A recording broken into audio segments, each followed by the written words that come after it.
जीवन पछे नरके पड़ी थाऊ जगत उद्धार हो। नमस्कार, जय जगन्नाथ, वंदे उत्कल जननी।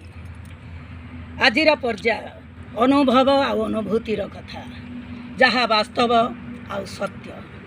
जीवन एकाम नुहे, प्रत्येक मनुष्यर जीवन गतिपथर कहानी जन्म आ मृत्यु। ये उभय स्टेशनर दूरत्व मात्र केवल आखिर पलक।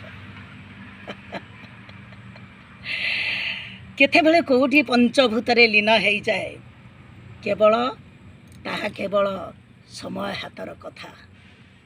माँ कोलर बास्ना, शैशवर किशोर, किशोर युवक, युवकर वृद्ध, सबुठी थाए मार आदेश, मार नीति शिक्षा। माँ रे माटी, आरे आकाश।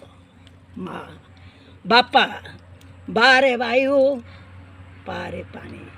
बापा बापा माँ आशीर्वाद आ करुणा दे थाए समाज रे प्रतिष्ठित वार्ता रोची।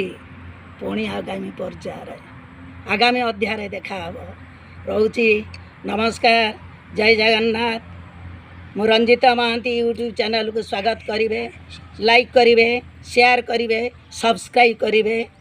वंदे उत्कल जननी।